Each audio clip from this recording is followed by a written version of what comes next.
It's Top 5 Tuesday here on Main Street Sports Today, presented by the Tennessee Orthopedic Alliance of Columbia. I'm Maurice Patton, along with Wade Neely, and don't be surprised if between the two of us, we don't refer to this as Monday at some point over the next 2 hours. Between being out most of last week and between having yesterday off to observe Memorial Day, we're a little out of sorts, but hope your Tuesday is going well. Wade, how's yours? Man, things are great. Like you said, don't be surprised if we make a slip here or there. First live show since last Monday, and then first show that we've all been in earnest with everybody since me, you, and Chris were there last Tuesday. So it's been a little while, but it feels good to be back, my man. It does. It feels good. Spring fling is an experience and it's always fun, but it's also taxing. And so it's kind of good to be back in one place for 2 hours, because I did a lot of running last week. I'm sure you did as well, but we got to see some good stuff. We each got to cover a state championship, in fact, and so it was a good week. But like you said, it's good to be back. Yeah, good to be back, and we'll obviously break down some of those championships as we roll along here because, Middle Tennessee was pretty, especially Southern Middle Tennessee was pretty well represented in Murfreesboro last week, and then that rolled right into the holiday. Hopefully, everybody was safe and sound yesterday. It's done got hot on us out of nowhere too. I mean, it went straight from pleasant to just hot. I feel like in the last 24 hours. I was only outside yesterday long enough to tend to a couple of steaks on a grill. Other than that, I kind of stayed in. But what's crazy is the weather that we had Sunday. I mean, it hailed Sunday here in Franklin. I don't know what it did where you were, but we got hail for a minute here, and then to get what we got yesterday was pretty wild, to say the least. Not wacky, just wild. That's tomorrow. Yeah, so it was a good little come down after a busy week, and then bam, all of a sudden now all high school sports are done. Yeah. It's like, what do we do now? Well, you're going to do some little league stuff apparently, and yeah, we'll mention that later in this week. But Giles County Little League has got their big local series that we'll be a part of again with Pulaski Citizen Live. That'll come up next week, but we don't want to give the deets away just yet. We don't want to spoil it. My bad. Spoiler alert. No. Yeah, that's all the fans need to get right now. But got a little something, and then as you said, and as you know, things always pop up. So there's a lot going on in the sports world, even though the high school season is done for now. Yeah, there's a lot going on, and some of it we don't even know is going on, but we'll find out probably. So, neglected to mention, Wade and I are each coming to you from the Lee Company studios of our respective abodes. Me here in Franklin, like I said, Wade in Pulaski, P-Town, and so from the remote Lee Company studios, we should go ahead and give you all the weekend's results, including some championship results from spring fling and today's schedule on the rundown. And Wade, go ahead and do the Monday rundown read if you would. This is the rundown. Today's rundown is brought to you by Zion Christian Academy. ZCA offers a faith-based, Christ-centered education in Murray County. Give them a call today at 931-388-5831 or visit zioneagles.org to schedule your appointment today. That's Zion Christian Academy, prepared for college, equipped for purpose. Baseball results from championship games last Thursday and Friday, respectively. In Class A, Eagleville defeated University School of Johnson City 10-0. In Class 2A, a game that Wade was in attendance for. It was Loretto 4, Huntington 3. Tullahoma won the 3A state championship with a 7-4 win over Station Camp. It was Farragut 3, Nolensville 1 in Class 4A. In Division 2A, Columbia Academy defeated Providence Academy 9-4. We've got coverage of that on the website at mainstreetmurray.com. And in D2AA on Thursday, Briarcrest pushed to a second game after losing to Christian Brothers 4-0 in the first, won 12-11 for the championship in D2AA. In softball, Class 1A, Gordonsville stormed through that bracket and defeated Joe Burns in the finals 11-1. In Class 2A, congratulations to the Lady Wolves of Liberty Creek with a 1-0 victory over Huntington. Class 3A, it was Gibbs 6, Carter 1. Class 4A, Dobbins Bennett defeated Stewart's Creek 3-2. In Division 2A, Silverdale forced a second game with a 10-0 win over University School of Jackson, then won that game 8-2 over USJ for the D2A championship. In Division 2AA, it was Baylor 4, Chattanooga Christian nothing. Boys soccer championship results. In Class A, Gatlinburg Pittman defeated Chattanooga School for Arts and Sciences 2-1. South Doyle in AA defeated Greenville 2-1. In Class 3A, it was Bearden on penalty kicks, defeating Ravenwood 1-0. In Division 2A, Boyd Buchanan with a 1-0 win over Notre Dame. And in D2A, it was Macaulay 3, Christian Brothers 2. Major League Baseball scores, we dial it all the way back to Friday. But going back to Friday, it was Pittsburgh defeating Atlanta 11-5, Houston defeating Oakland 6-3. Tipping into Saturday now, the Pirates picked up a 4-1 win versus the Braves. The A's got one back versus the Astros 3-1.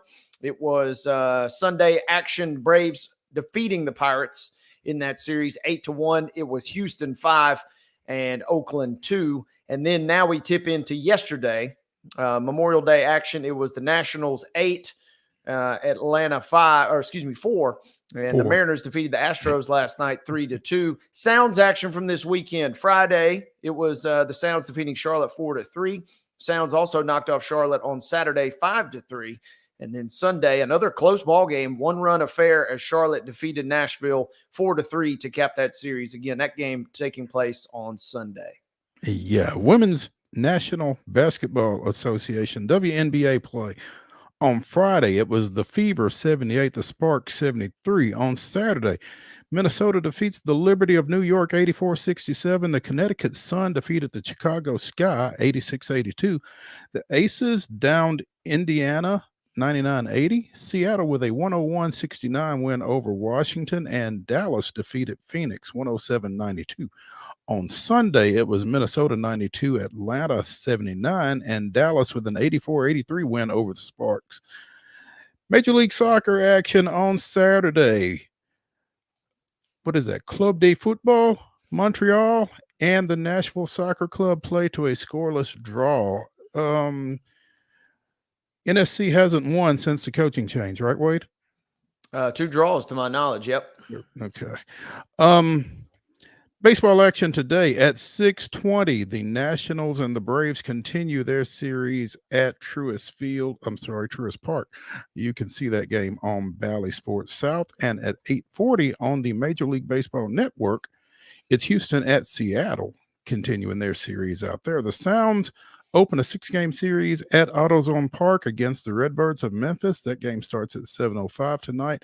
And in WNBA action tonight, Phoenix is at Connecticut. That's a 6 o'clock tip on CBS. On CBS, Mark, is that right? We're going to go with Sports Network, yeah. Oh, CBS Sports Network. There we go. Okay. All right. That makes more sense. The Sparks are at Indiana at 6. That one can be seen on NBA TV. And at 7, Seattle is at Chicago. That is your rundown.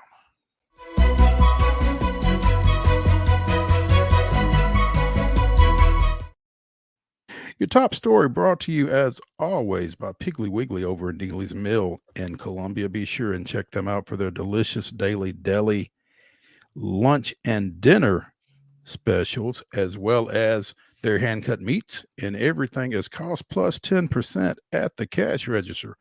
Piggly Wiggly, Neely's Mill, Columbia, bringing you our top story. And we got some sad news yesterday morning as Bill Walton passed away after a battle with cancer. The age of 71. There are those of us of a certain age who remember him as one of the best college basketball players ever while he was at UCLA playing for John Wooden. Played in the NBA for, you know, I'm looking at a headline, Wade, that says NBA legend Bill Walton dies at 79. And with all due respect, I don't necessarily think of him that way. A lot of it because of some injuries that he had to deal with during his professional career. But to me, I mean, his biggest mark was made at the collegiate level and in the broadcasting ranks while working with ESPN, obviously. But yeah, his pro career was kind of, I don't know. I guess it depends on who you ask. But at any rate, Bill Walton has passed away at the age of 71 and surely made his mark. No doubt about it. And this is one that was pretty much universally, it was just sad across the board. You know, social media, traditional media, everybody kind of getting the news yesterday, especially once the NBA put out their official announcement. It was unfortunate. And the guy is just, man, like you said, his talent on the court is really only overshadowed by his personality off the court, because he was just an unbelievable player. Never got to see him in action, but man, you talk about, he was kind of that linchpin of those great UCLA teams, led the Blazers, you know, to one of their only historic championships in franchise history. Gets another one with a pretty good Celtics team in '86.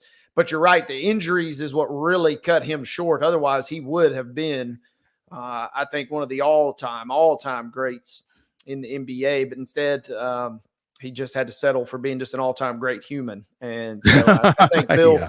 I think Bill would have had that no other way. This guy was larger than life, and the stories, obviously it's sad, and I hate that he's gone, but his passing has led to some just outstanding stories from all facets of life being told across social media. And so for that, at least, I'm thankful. And it's like somebody pointed out, man, you know, he was such a diehard supporter of the Pac-12 and the Pac-10. He just couldn't bear the thought.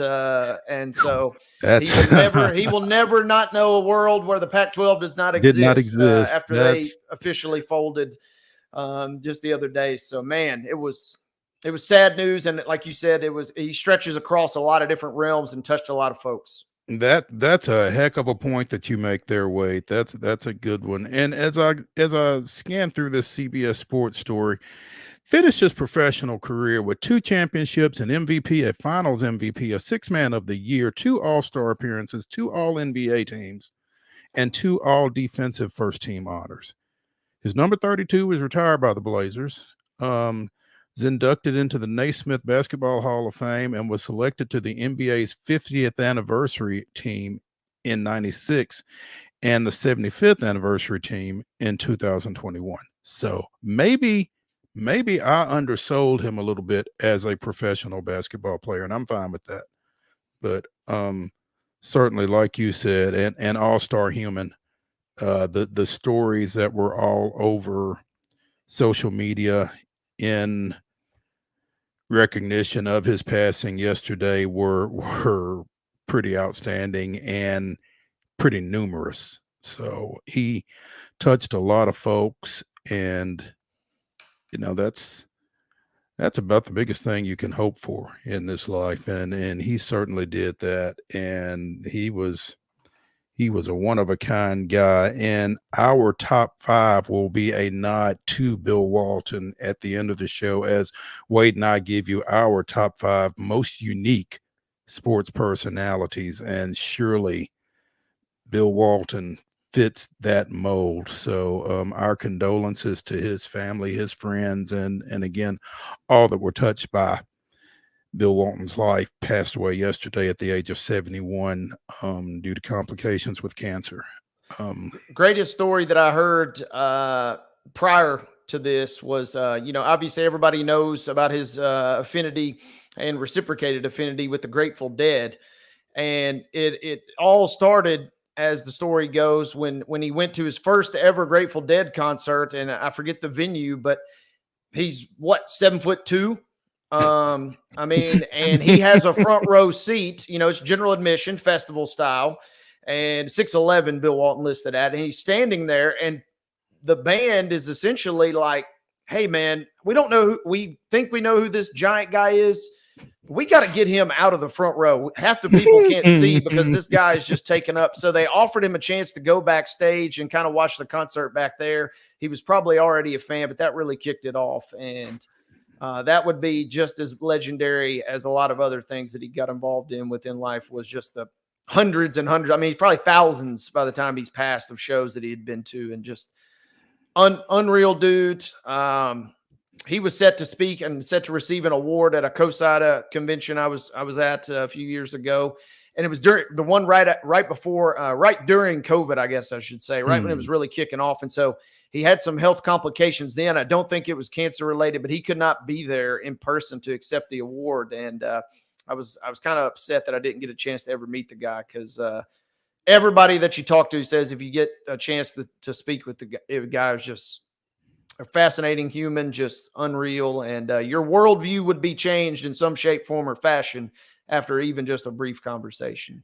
Absolutely. A friend of the show, Christopher Gabriel, was among those posting tributes in his passing, and he said that his encounter with him, he talked to him for 30 minutes and he felt like he knew him 20 years. And it seems that a lot of people have that same type, or have had that same type experience with him. Won an Emmy in 2001 for his broadcasting talents. So multi-talented, certainly a very stream of consciousness type guy. When he was doing a game, there was not necessarily any telling what you were going to get during that contest. So he was definitely a unique kind of guy and will be missed.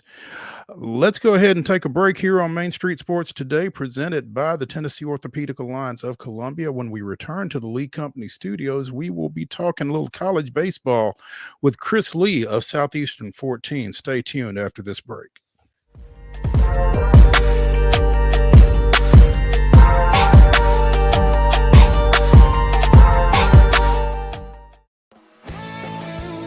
Bluegrass Auction Associates is hosting another real estate auction Saturday, June 8th at 10 a.m. in the beautiful Hickory Woods subdivision. This spacious estate offers numerous amenities, perfect for the homeowner or investor. Conveniently located in Davidson County, Tennessee at 221 Wild Grove Court. This is the sale you don't want to miss. Join Bluegrass and bid with confidence. Saturday, June 8th at 10 a.m. Nashville Sounds Baseball is back in Hit City for the 2024 season. Spend your nights and weekends at the ballpark with weekly giveaways, fireworks shows, throwback deals, live music, and more. Top talent will take the field at First Horizon Park against the AAA Minnesota Twins, Baltimore Orioles, Atlanta Braves, St. Louis Cardinals, Cincinnati Reds, and more. Tickets start at just $10 and are available now at NashvilleSounds.com. We will see you in Hit City. Whether you're an athlete or a weekend warrior, when it comes to your performance, don't settle for anything less than excellence. We're proud to announce that Mid-Tennessee Bone and Joint Clinic is now Tennessee Orthopedic Alliance of Columbia, where we are redefining sports medicine and orthopedics. Tennessee Orthopedic Alliance's team of expert sports medicine physicians understands the unique demands of your body. TOA Columbia specializes in personalized orthopedic care, offering state-of-the-art treatments for everything from sports injuries to joint replacements. Learn more at toacolumbia.com. With Lee Company technology, the best handymen are hands-off. Lee Company techs have been using visual findings and other smart technology tools for years to add transparency and virtually take customers along. You see what we see, whether we're in a crawl space or on a roof. With Lee Company, technology helps us help you, no matter what's happening in the world or at your house. Jones & Lang Sporting Goods here in Columbia has been outfitting teams, officials, and anybody else from T-ball to college for 50 plus years. Be sure and check them out at 931-388-8060 or online at jonesandlang.com. Jones & Lang Sporting Goods, the look of a winner. Zion Christian Academy, zioneagles.org or 931-388-5731. You can schedule your appointment. Go tour their campus. It is beautiful over there, and you're definitely going to want to see it. Again, it's zioneagles.org. Give them a call, 931-388-5731, and schedule your tour today. Custom Stone Handler supplies over 600 distributors and suppliers with quality stone products. Along with River Stone, we produce and distribute over 100 building, landscape, and other bulk products. Our goal is to provide quality products, service, and partnerships to ensure our customers' success. We firmly believe that the measure of any person or company is how they treat other people and customers. Give them a call at 931-490-4990 or visit CustomStonehandlers.com. Piggly Wiggly, located in Neely's Mill Shopping Center, is Columbia's locally owned and operated Cost Plus 10 grocery store dedicated to serving the community with low prices and smiling faces. Piggly Wiggly offers fresh, hand-cut meats daily as well as daily hot plate lunches from their deli counter. You're certain to see smiling faces and a helping hand when you're here at Piggly Wiggly. Come by and check out our fresh produce, high-quality meats, and more. Down home, down the street, we'll see you at the Pig.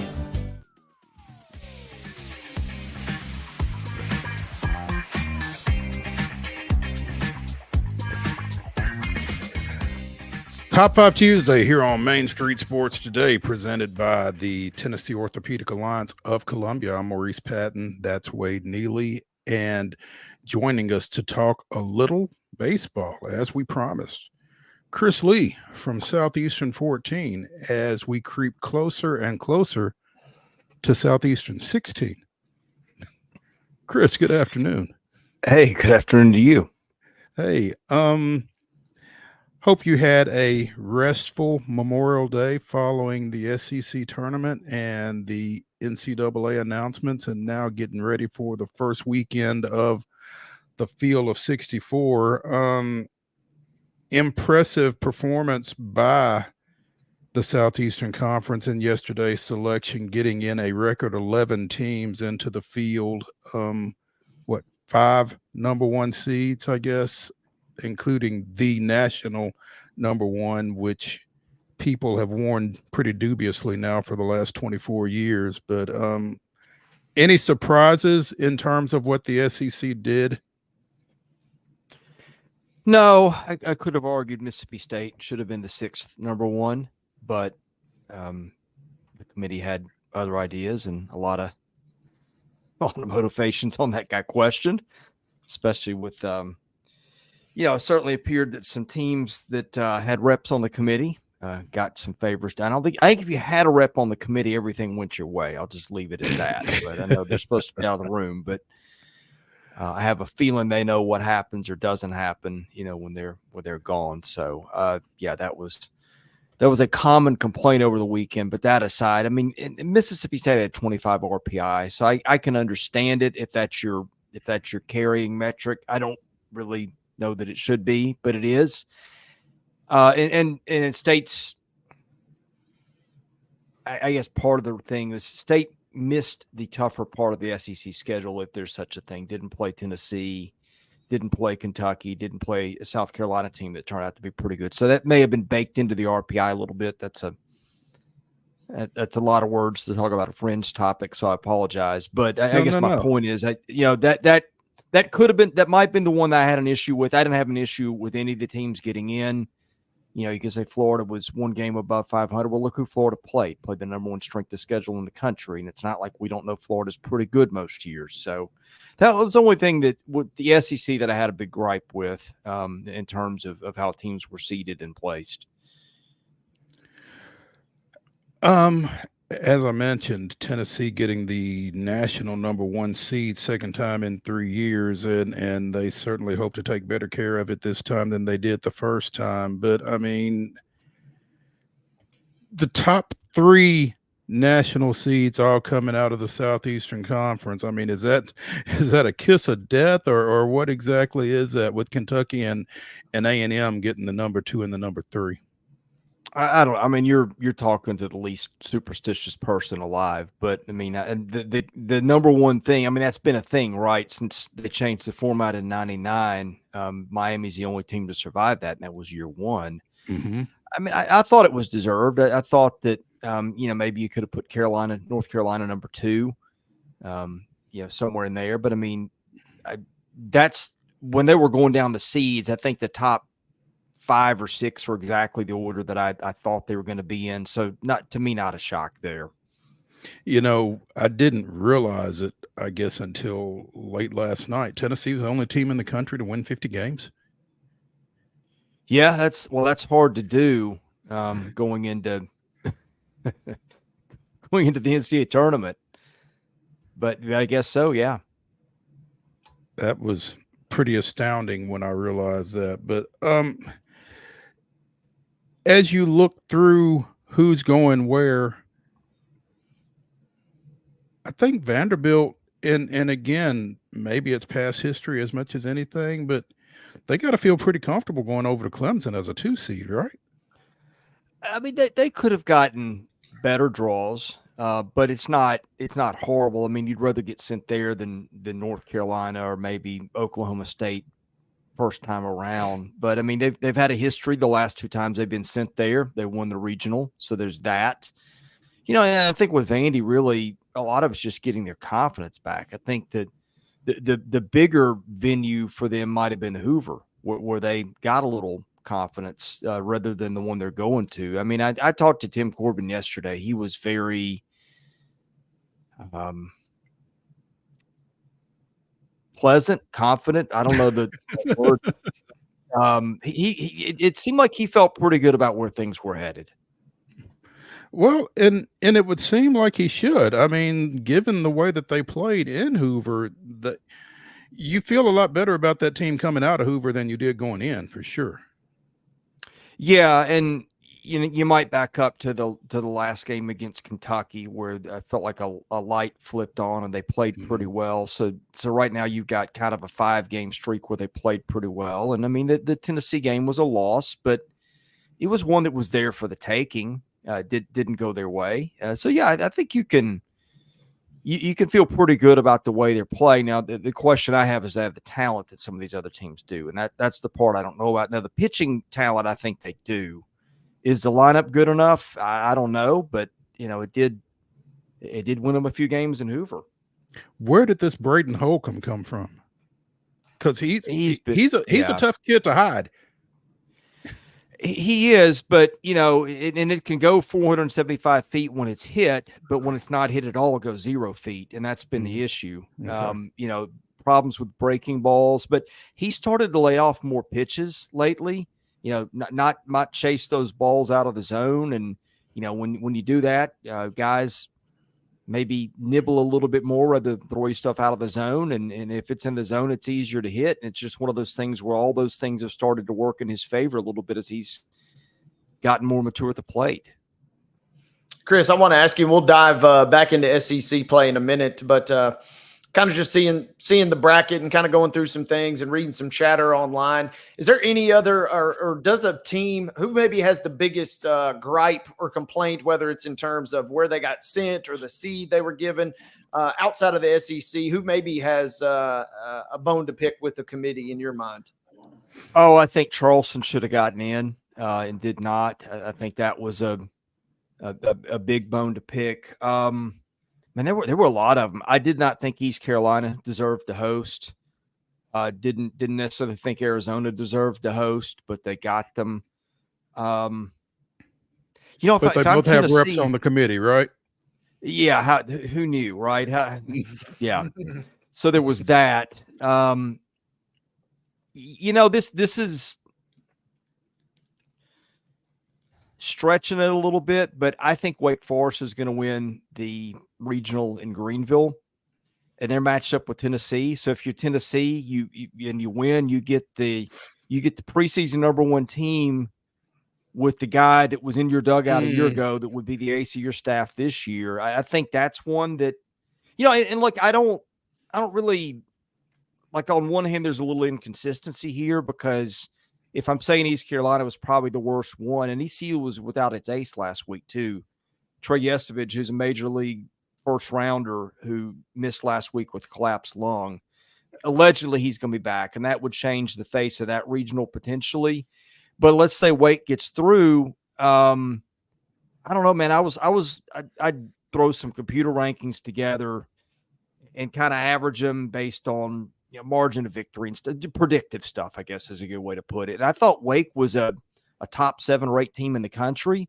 So if that's true, and you're Tennessee, you're getting a team that people thought was talented enough to be preseason number 1, and you've got that factor.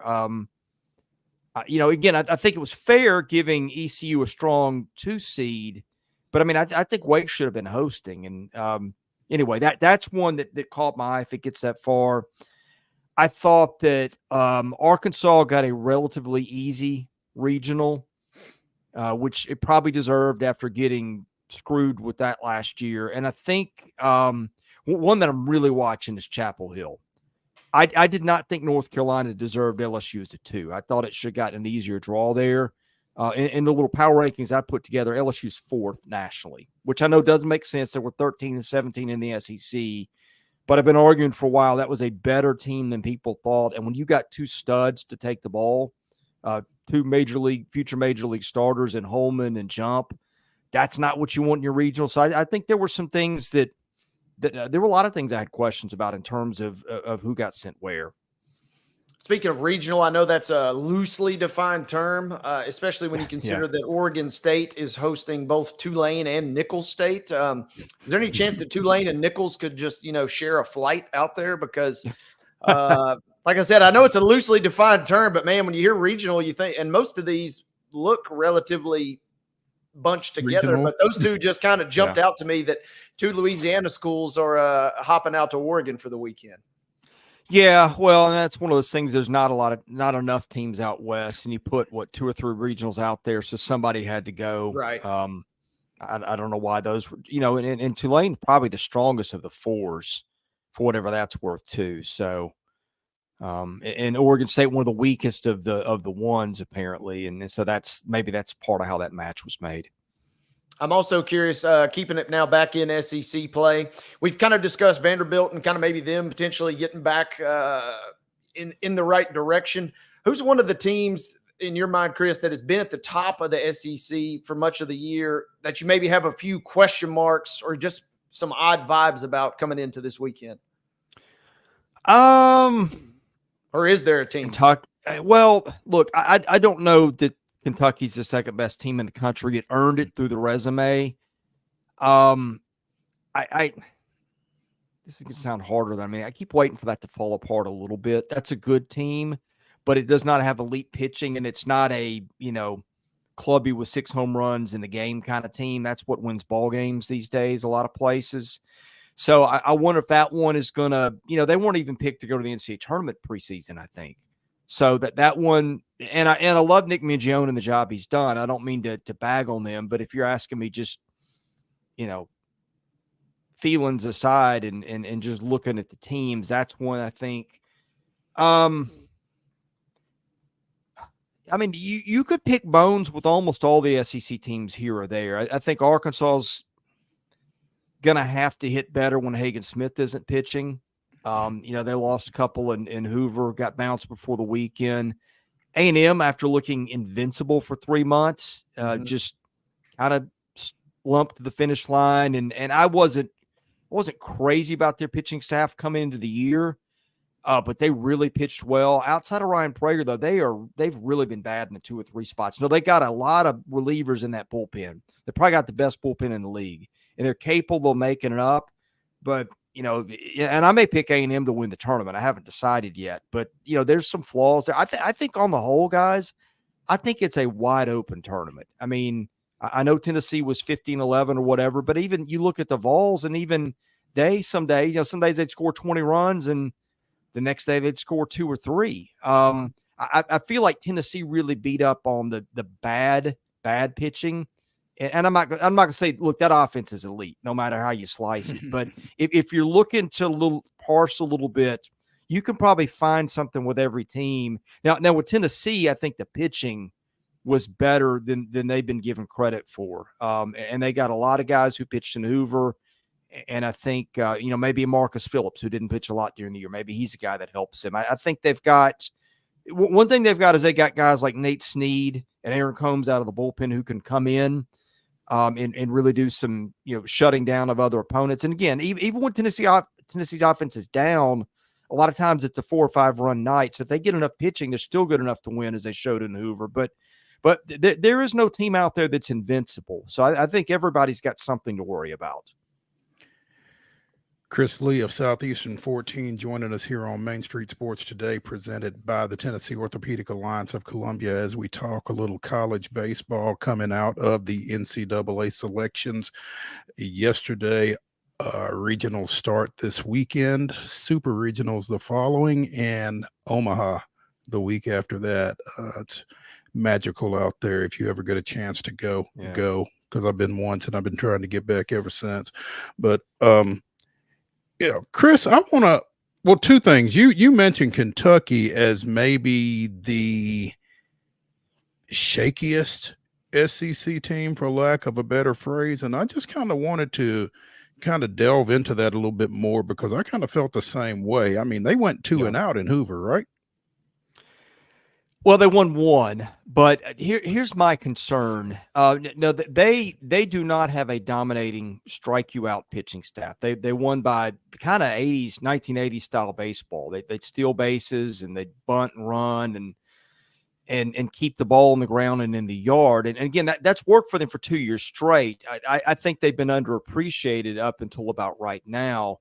Mm-hmm. But because of that attention, you get a lot of eyes on you, get watched a lot. And I feel like their starting pitching is durable, but it's not great. They don't have a lot of guys that are going to go out there and shut you down for 6 or 7 innings. The bullpen, their closer gives up home runs at a 7.5% rate. That's high. Now they've got some good arms, but I just don't know. No, they got Ryan Waldschmidt, who's one of my favorite players in the country, maybe the most underrated hitter in the country. They've got the Nicholson kid, the Cincinnati transfer at first, and they've got a lot of guys who get on base, and that's what makes them tough, is that there's not an easy out in the lineup. And I'm kind of talking out of both sides of my mouth here. It's not like you've got a Blake Burke or a Jack Caglione to pitch around for the most part. What you've got is where some teams may drop off at 7, 8, 9. Kentucky doesn't as much.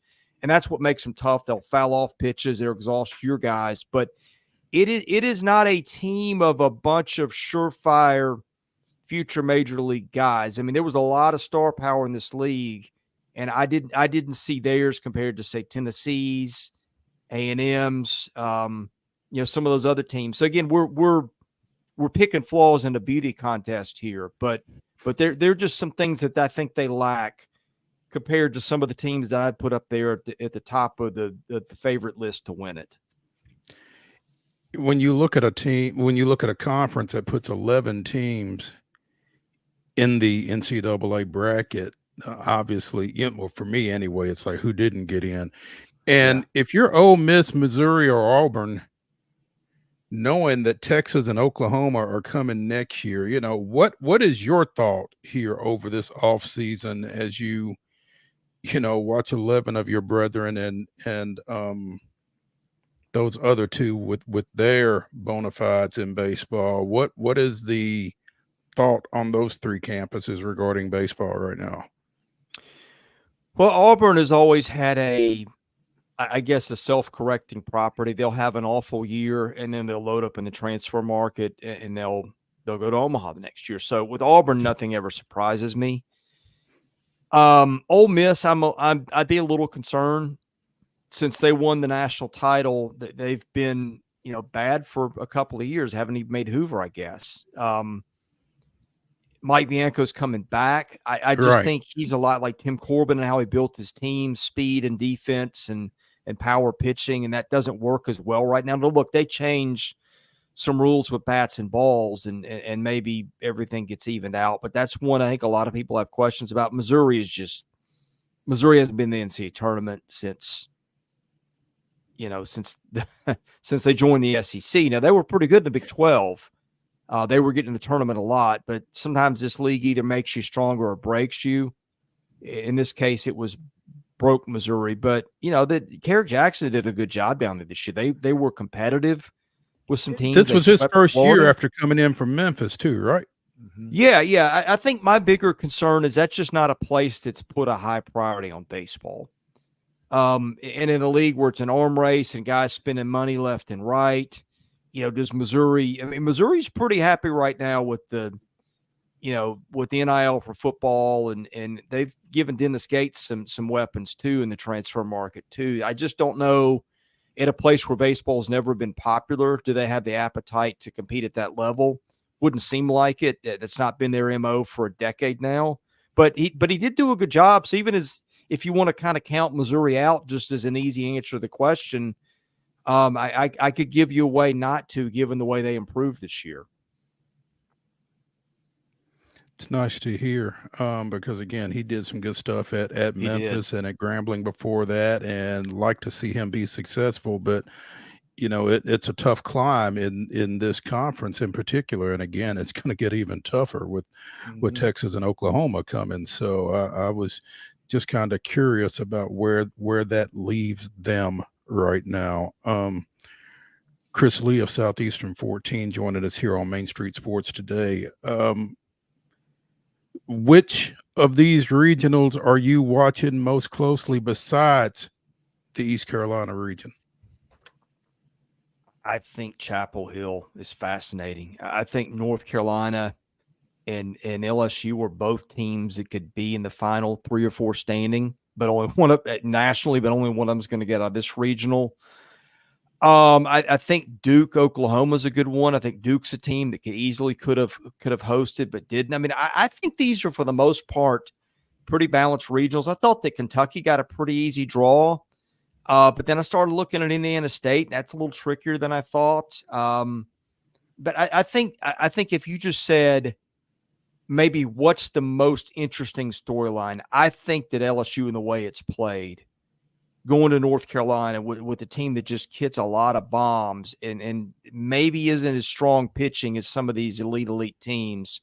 When you got two dudes like Jump and Holman, that is, if you made me pick one and just said, what 2 teams in a region would you most be interested in watching the matchup, I think it's that one.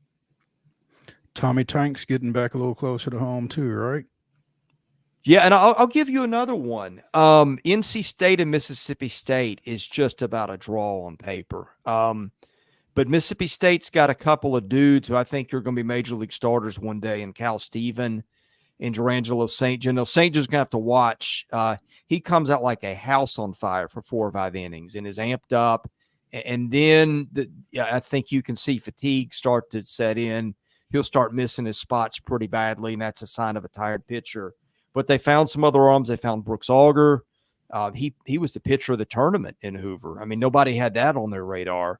And a few decent bullpen arms. So I think that's an interesting one to watch too. The fact that Tennessee had to come back through the losers bracket to win this thing, and the arms that they were able to get work for, does that kind of help them here over the next couple of weeks? Oh, I think it has to. And they've got the one thing in your bullpen that can make up for a lot of weaknesses, and that's Nate Snead, a guy that comes out throwing 100 and threw 60-something innings or something like that out of the bullpen. A guy that's durable, and it's not just sometimes it's your innings pitch. It's your because Tennessee had a lot of games where they were comfortably out in front. And they could have thrown me and you for a batter or two and been okay. Well, I don't know, either of us. They got that kind of lead, right? But here's my point. When you have those kind of leads that they had, you can save a Nate Snead for a very strategic spot. When it's a Mhm. 4-3 game in the sixth inning and giving the ball and say, "Hey, buddy, take us home," that is a very valuable commodity. The Causey kid from Jacksonville State threw pretty well for them more often than not. It was a little bit hit and miss, but they got Marcus Phillips coming in throwing 100. Now it got a little straight, and after about 4 or 5 hitters, Vanderbilt was figuring it out. That might be a little bit of warning there, but you use that for 2 or 3 batters with your other guys, and you're going to be okay. I think that's the part about Tennessee that maybe people should be talking about more. Everybody knows about the hitting, but having Dylan Loy, a guy that had a great SEC tournament, having a bunch of guys like that can throw effectively and sometimes can do it for 2 or more innings. I think that's a thing that most teams would kill to have, and they've got it. Chris Lee of Southeastern 14 bringing you some college baseball knowledge, something to take with you into the weekend. Chris, we appreciate you as always and look forward to visiting with you again soon. Where will you be? I think I'll be on the couch. I thought about making the trip to Clemson, but here's the thing: you can watch so much baseball from home, and I've got 2 big screen TVs set up. I'll have whatever regional I want to watch on the bigger of the 2, and I'll have their double play on or their triple play where you can watch 4 games at once. You get to see so much more from your couch if you just want to watch everybody than you do being at the ballpark. And I hate that because I like being at the ballpark, but honestly, I'm thinking, boy, if I'm not in a ballpark, I can probably see more ball. I made that realization while I was covering the SEC in another life. College writers don't see a whole lot of ball other than the team that they are watching. So yeah, you will have the best seat in your house, and that's probably going to be a good thing. So enjoy the games as we will, and we'll catch up with you. Hey, thanks for having me. Thank you, Chris. Hey, when we come back here on Main Street Sports Today, presented by the Tennessee Orthopedic Alliance of Columbia, we're going to talk a little Major League Baseball. And, man, it's been a tough stretch for my team. At least Wade's is on a come up. We'll talk more about that when we return to the Lee Company studios after this.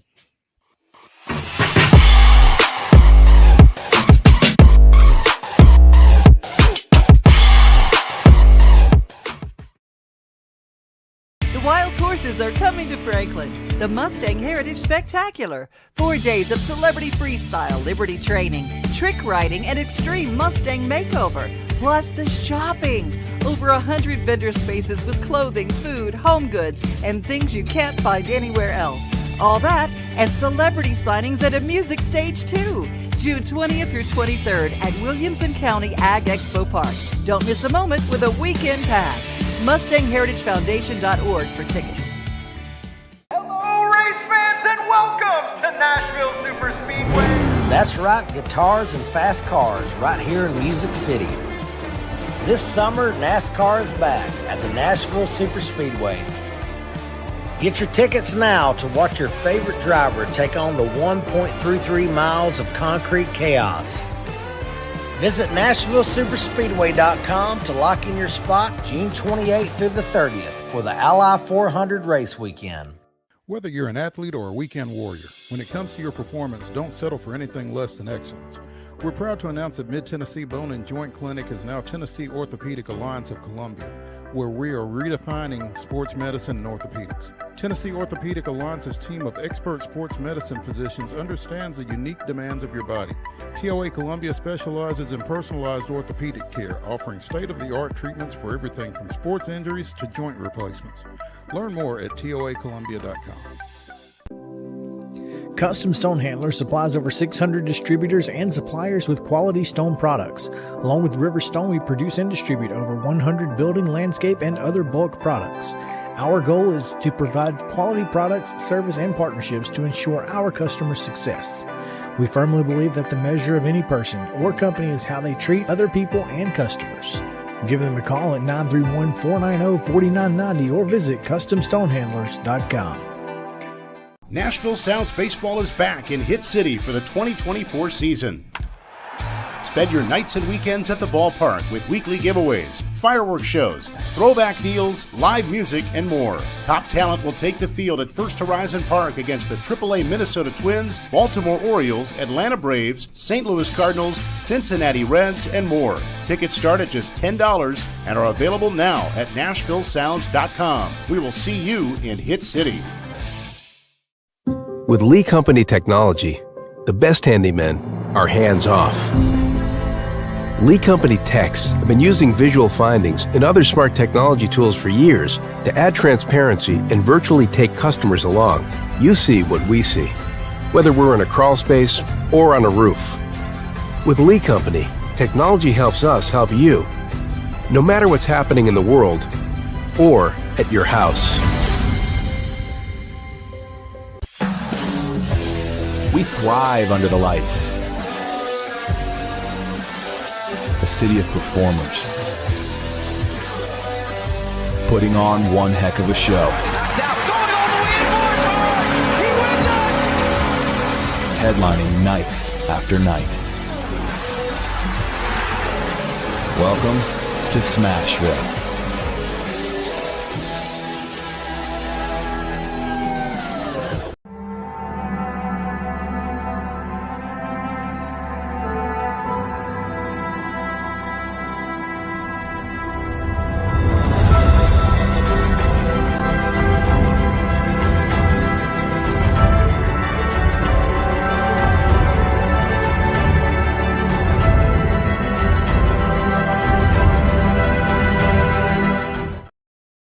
May 28th, 2003, the host Braves set the tone early with solo home runs by Rafael Furcal, Mark DeRosa, and Gary Sheffield to open their half of the first inning against Jeff Austin and the Cincinnati Reds. Furcal hit a second homer in the next inning, and Atlanta scored 5 more runs in the third, eventually pounding out 18 hits in a 15-3 win. That was this day in Braves history, and I'd love it if they could reprise that or something close tonight, because following yesterday's 8-4 loss to the Nationals, the Braves have lost 8 of their last 12. And if that ain't enough, they've also lost reigning National League Most Valuable Player Ronald Acuna Jr. to a torn left anterior cruciate ligament, right one that he tore in 2001. And so it's crazy, Wade. Acuna missed yesterday's game. Sean Murphy, who had missed every game since the opening game with an oblique pull, came back yesterday. Of the opening day starting lineup, which was actually on day 2 because they got rained out on opening day at Philadelphia, but of the 10 guys that started opening day, 5 have either missed time or will miss time, led by, of course, Acuna and Spencer Strider, who is out for the rest of the year. Ozzie was down. Austin Riley has been down. Again, we just got Sean Murphy back yesterday. And so the Braves will have put their opening day lineup on the field for one game this season. Now, I'm not asking anybody to feel sorry for them because they're not, but those are the facts. And yet, they have the 4th best winning percentage in the National League. Got a cushion built up at least. I don't know how long, though, because, again, between Strider being out for the year and Charlie Morton giving up runs at a high rate yesterday, for sure. It's this year is going to be a challenge for those guys in that dugout and for Alex Anthopoulos, who is has probably burned everybody in baseball to the point that I'm not sure how they make a move at this point. So it will certainly be intriguing to keep an eye on. But they have the Nationals again at 6:20 tonight. Max Fried is on the mound, 4-2 with a 3.38 ERA. Jake Irvin, 2-4 with a 3.79, will get the start for Washington in this one. And again, we could use some offense. It's besides Sunday's win at Pittsburgh to avoid a sweep up there, it's been a little bit of a struggle here of late. I don't know if Murphy fixes what's broken as far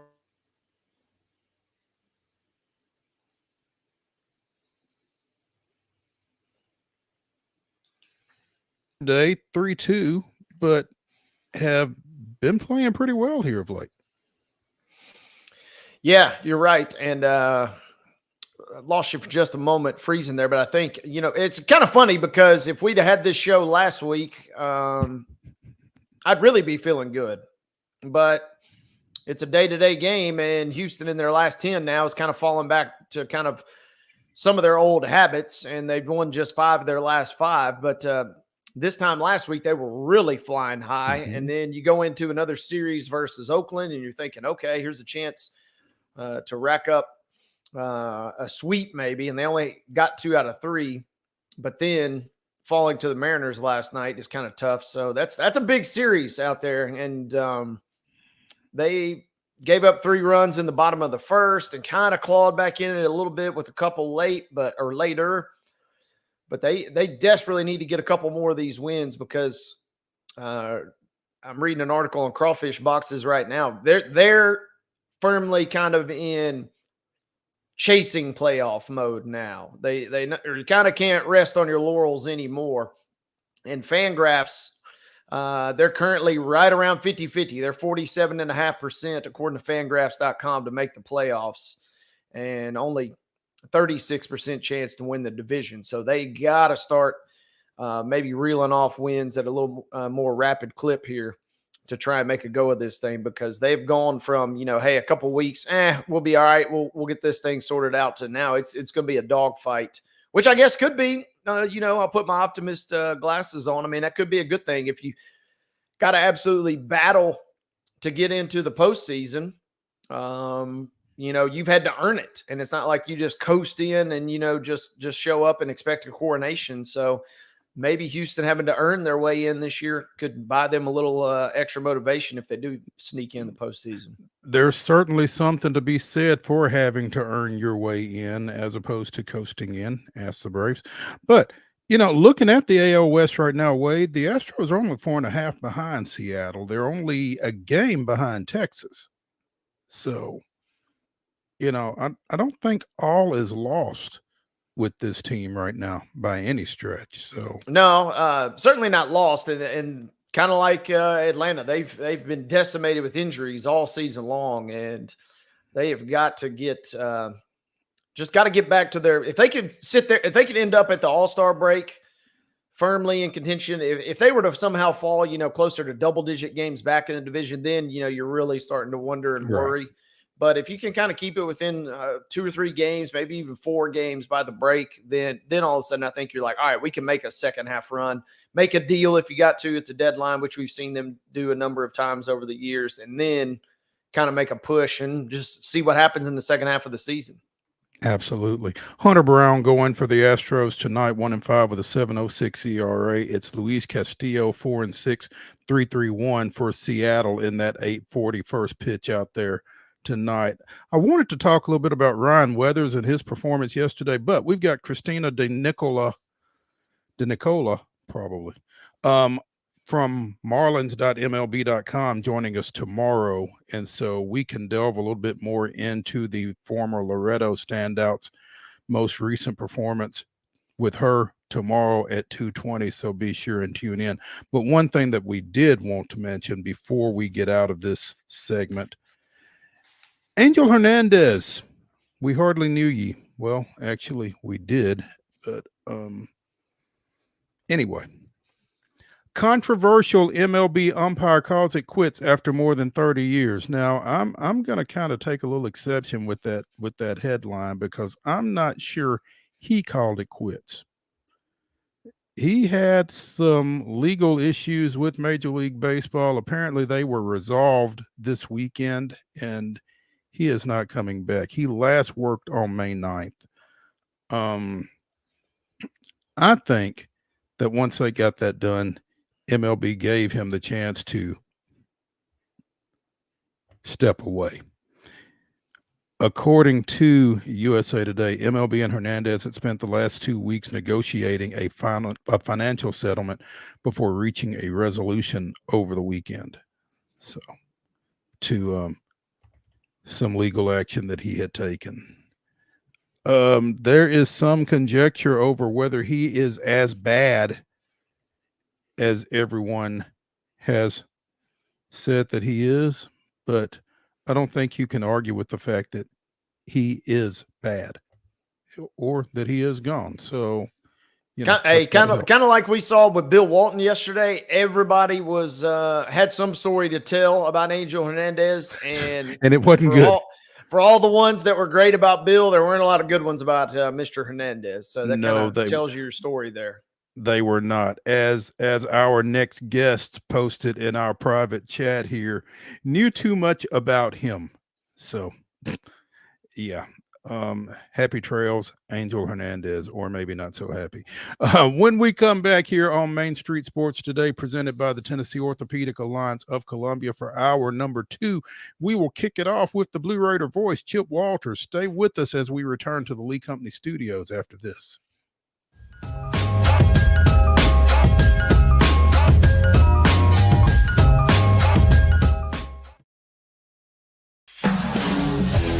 We thrive under the lights. A city of performers. Putting on one heck of a show. Headlining night after night. Welcome to Smashville.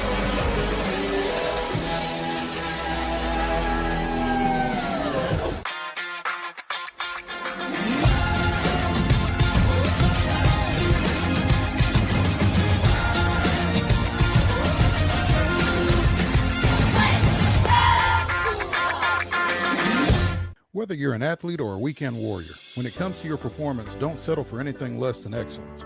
We're proud to announce that Mid-Tennessee Bone and Joint Clinic is now Tennessee Orthopedic Alliance of Columbia, where we are redefining sports medicine and orthopedics. Tennessee Orthopedic Alliance's team of expert sports medicine physicians understands the unique demands of your body. TOA Columbia specializes in personalized orthopedic care, offering state-of-the-art treatments for everything from sports injuries to joint replacements. Learn more at toacolumbia.com. With Lee Company technology, the best handymen are hands-off. Lee Company techs have been using visual findings and other smart technology tools for years to add transparency and virtually take customers along. You see what we see, whether we're in a crawl space or on a roof. With Lee Company, technology helps us help you, no matter what's happening in the world or at your house. Jones & Lang Sporting Goods here in Columbia has been outfitting teams, officials, and anybody else from T-ball to college for 50-plus years. Be sure and check them out at 931-388-8060 or online at jonesandlang.com. Jones & Lang Sporting Goods, the look of a winner. Zion Christian Academy, zioneagles.org or 931-388-5731. You can schedule your appointment. Go tour their campus. It is beautiful over there, and you're definitely going to want to see it. Again, it's zioneagles.org. Give them a call, 931-388-5731, and schedule your tour today. Piggly Wiggly, located in Neely's Mill Shopping Center, is Columbia's locally owned and operated Cost Plus 10 grocery store dedicated to serving the community with low prices and smiling faces. Piggly Wiggly offers fresh, hand-cut meats daily, as well as daily hot plate lunches from their deli counter. You're certain to see smiling faces and a helping hand when you're here at Piggly Wiggly. Come by and check out our fresh produce, high-quality meats, and more. Down home, down the street, we'll see you at the Pig. Nashville Sounds Baseball is back in Hit City for the 2024 season. Spend your nights and weekends at the ballpark with weekly giveaways, fireworks shows, throwback deals, live music, and more. Top talent will take the field at First Horizon Park against the AAA Minnesota Twins, Baltimore Orioles, Atlanta Braves, St. Louis Cardinals, Cincinnati Reds, and more. Tickets start at just $10 and are available now at NashvilleSounds.com. We will see you in Hit City.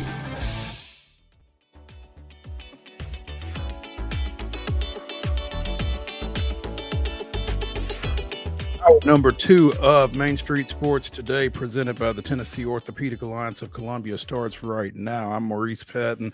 That's Wade Neely. In our final segment, we will give you our most unique sports personalities in tribute to yesterday's passing of Bill Walton at the age of 71, who certainly fit that bill.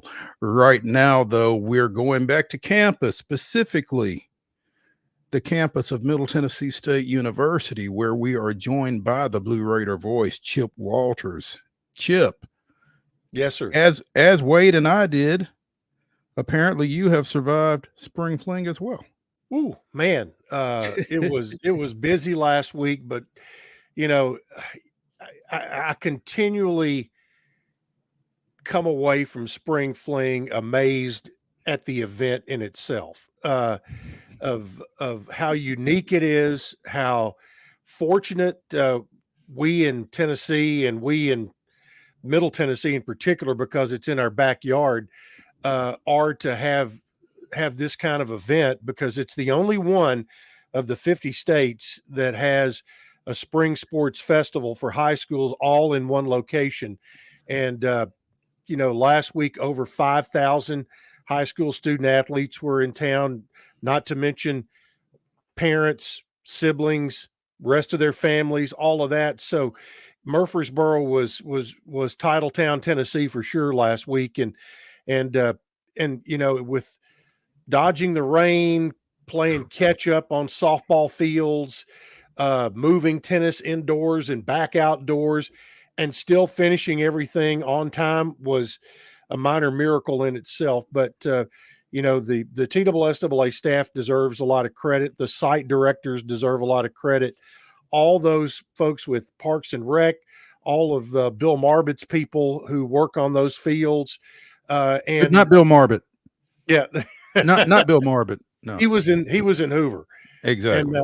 And in particular, the patience that the players and all that they had to pivot and be ready to move at a moment's notice.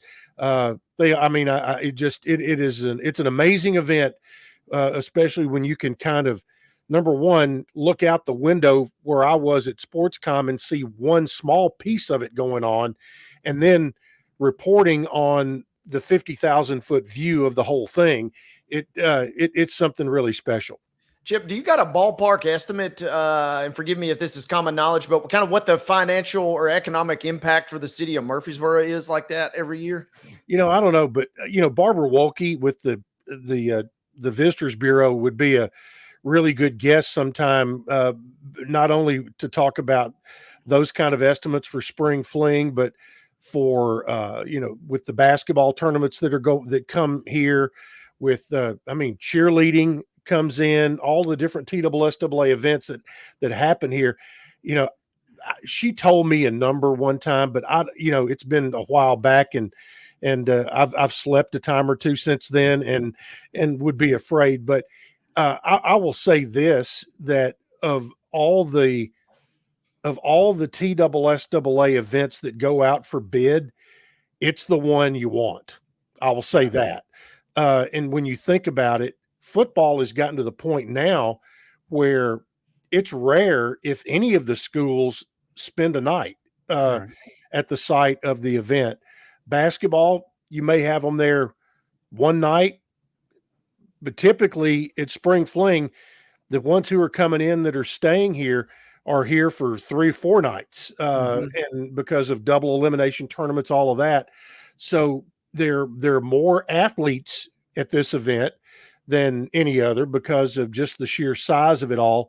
And so it's the one that generates the most for the in tax revenue from hotels, restaurants, gas, that kind of thing, all the sales tax revenue that comes in. And plus, it's become, and I forgot to mention earlier, all the volunteers who help out getting cars parked, getting, taking up tickets, all that kind of stuff.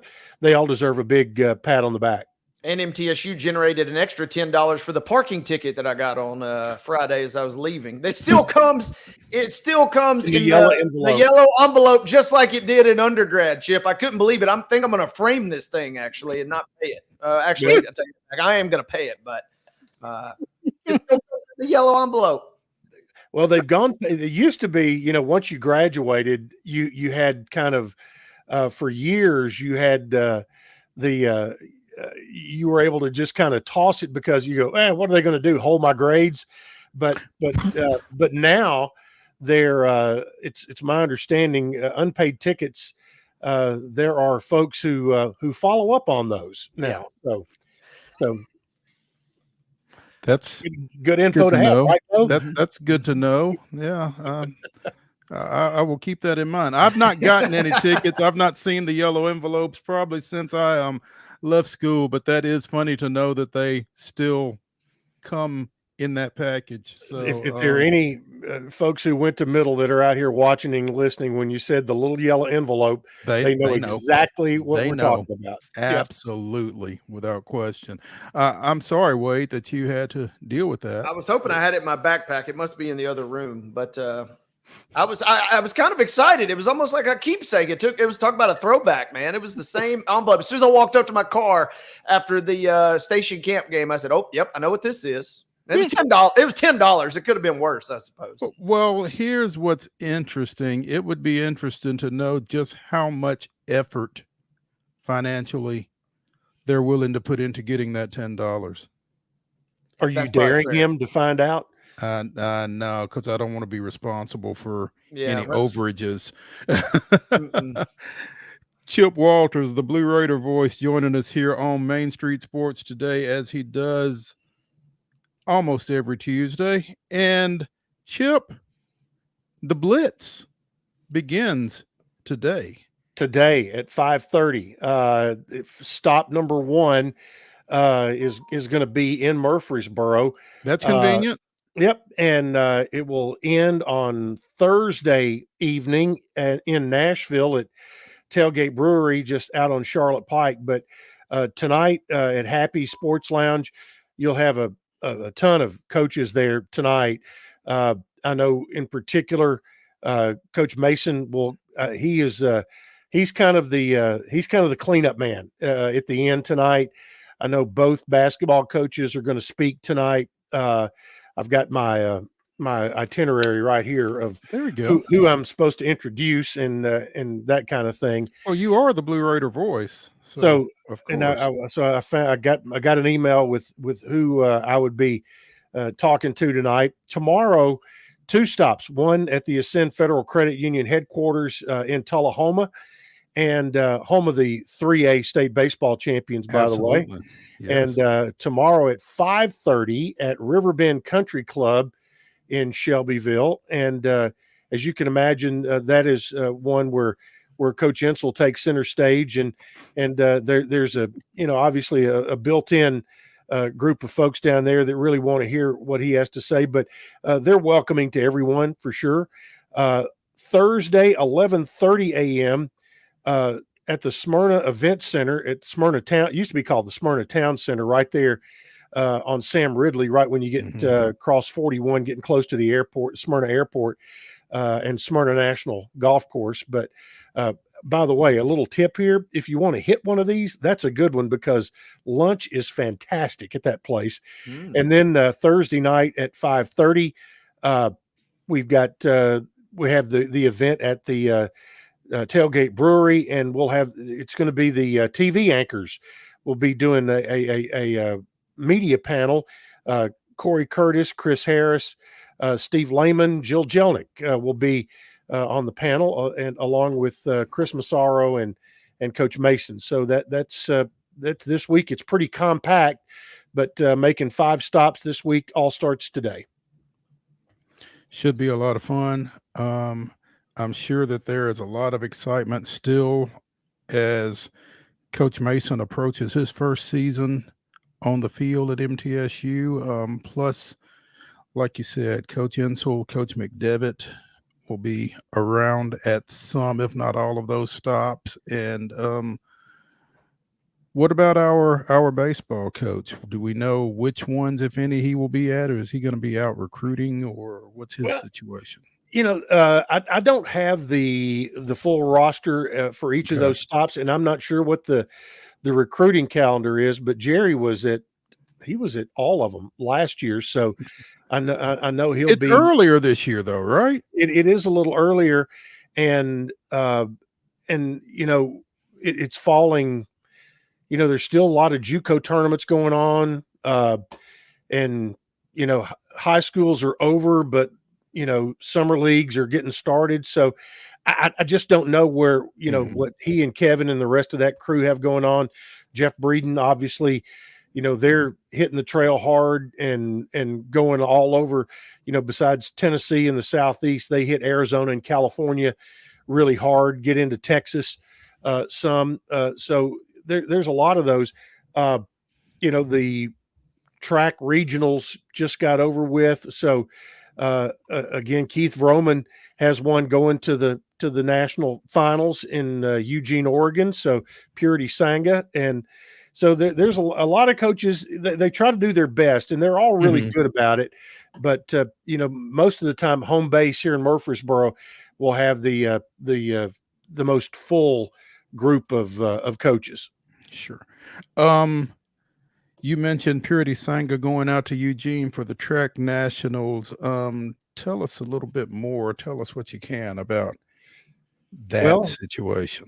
I do know that she set a program record in the 10,000 meter run at 33 minutes, 11.98 seconds, and which again is delivering the mail pretty quickly. So she punched her ticket to head to Eugene, and she was one of our big winners at the Raiders' Choice Awards this year, and she's really, and she talked that night about this being her final year at MTSU, coming here from the continent of Africa and her home country, and what it has meant to her to be here. And she has really been laser focused, to get through all of this. Middle had 3 in the 10,000 race. Faith Nyathi and Odila Jepchumba also were in that 10K race. Stephen Aloji was in the 110 meter hurdles last Friday, and Carmelo Canizero, who was the breakout performer in the Raiders' Choice Awards this year, who performed extremely well in the cross country event, ran in the 3,000 meter steeplechase over the weekend. So Middle had a lot in the regional going on, and but it's Purity Sanga who's the one who comes out of that and will continue on to Eugene, Oregon here in the next week or 10 days. Have you had a chance to look at how her time stacks up? I have not. And I went over to NCAA.com and was going to try to look at that.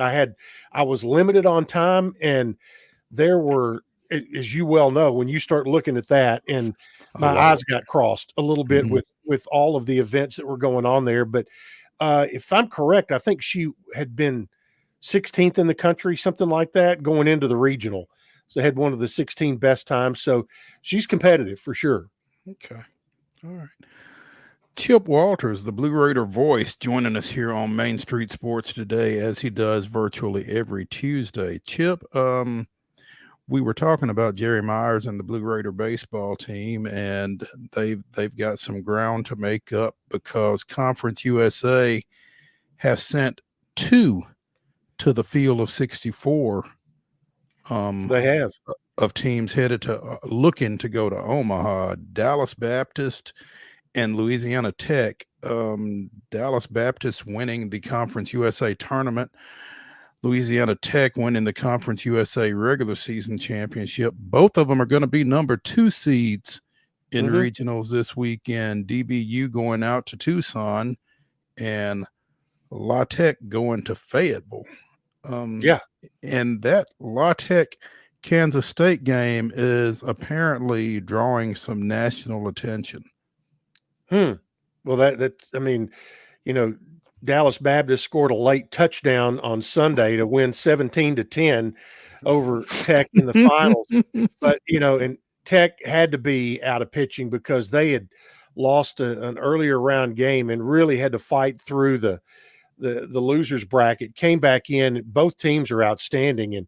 And, and you figured Tech was going to be tough to beat at home during the Conference USA tournament, but Dallas Baptist is, they've replaced Southern Miss as, when Southern Miss left and went to the Sun Belt, they were a perennial top 15 team, and Dallas Baptist has been exactly that. And they come in with really no, you don't intimidate that group, and they're right now the group that everybody's chasing.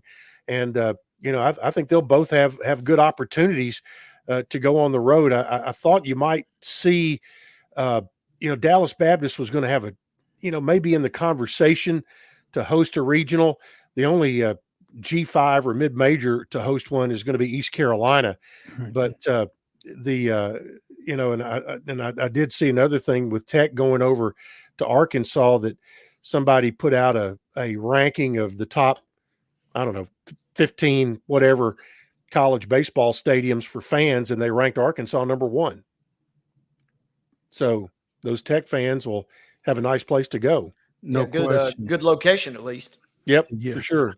Yeah, absolutely. It's drivable for them, I would think.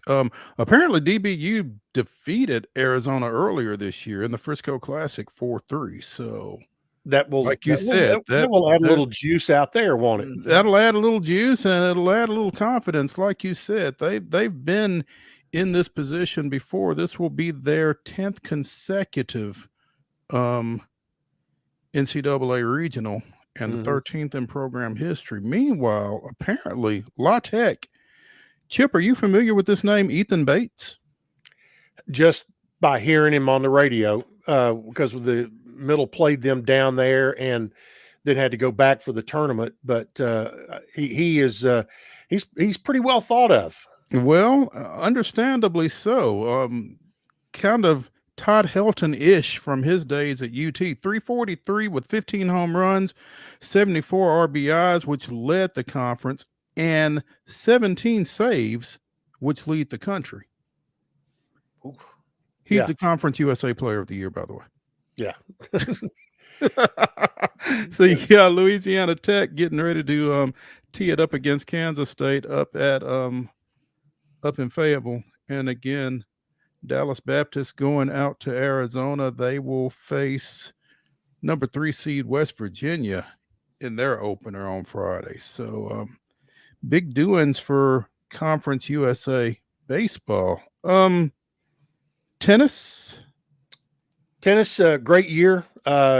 Came down. The Blue Raiders, won the NCAA tournament, or won the Conference USA tournament. Got in the NCAAs, got to the second round, lost to Mississippi State, and then in the NCAA doubles championship, Leo Rakeen and Andre Horak were invited as a doubles team to play in the doubles draw, and they made it to the round of 32, and where they were defeated by Blades and Ratiu of Georgia, 3-6, 2-6, and so the last time that the Blue Raiders had a doubles pair to reach the round of 16 was in 2009.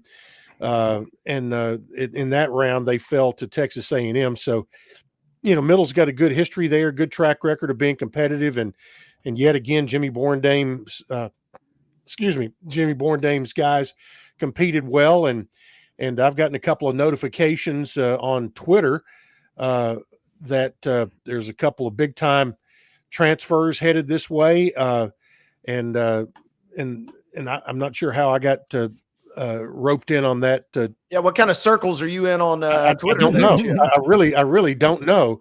But there's somebody who is like an underground college tennis expert that somehow looped me in on that, and and just happened to see where there's a couple that have come in. And, and you think about this year, Jimmy had to kind of retool his team with some young guys who had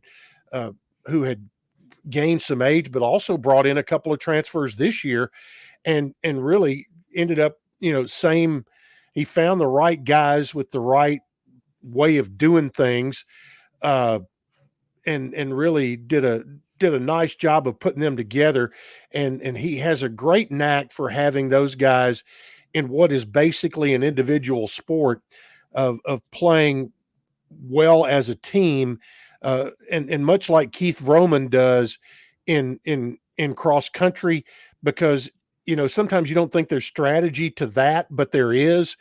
And Jimmy has the same effect on the tennis courts with his guys, because they are able to bail each other out from time to time when need be, and just play well and do what they have to do to get team wins. Chip, what's next for you? The Blue Raider Blitz today at 5:30 at Happy Sports Lounge, but already doing some.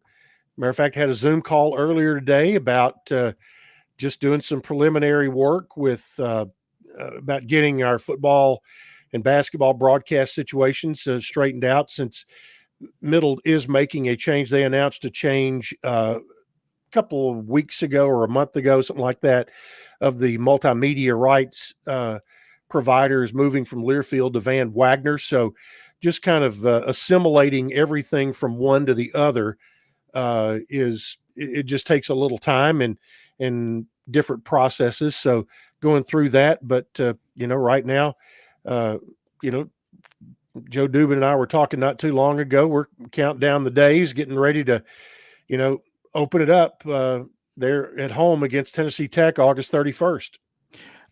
What will that change from Learfield to Van Wagner? Is that what you said? Van Wagner, yeah. What will that mean for the fans, if nothing, anything? Okay. Nothing really. The only thing will be Learfield had I don't know if you ever got on the app called the Varsity Network. Mm-hmm. Anyway, it was kind of a clearinghouse if you wanted to hear streaming broadcasts and all the Learfield schools were on there. Okay. Obviously, that's proprietary to them, but still, we'll still have our streaming broadcast, and it will still be on the MTSU, the MT Athletics app, also on GoBlueRaiders.com. I mean, we actually made the change April 1st with baseball, and fans outside of it not being on the Varsity Network, there was no change whatsoever. Right now, it appears that everything from an outlet standpoint is going to be exactly as it was. So with Cromwell in the Nashville market and WGNS in Murfreesboro. Sounds good. Chip Walters, the Blue Raider voice, joining us as he does every Tuesday here on Main Street Sports Today, presented by the Tennessee Orthopedic Alliance of Columbia. Chip, we appreciate it. Any big trips? Any big trips? I've booked one for our open week in football. That will be along the Gulf Coast, and nothing before that. There's one in July coming up. It's a long weekend out in Lost Wages, and there may be. I am certainly open to another short trip to the Gulf Coast. Anybody got a deal on a condo out there? Choose Chip. You're buying, not selling this time, huh? That's right. That's right. That's right. Lost Wages. I'd never heard that. I like that. Chip Walters. We appreciate it, man. We'll see you next week. All right. See you, boys. Thank you, Chip. All righty. When we continue after this break from the Lee Company studios here on Main Street Sports Today, it's the grab bag. There were some events that we've not hit on yet that took place over the weekend that we need to give some time to. So let's do that when we come back.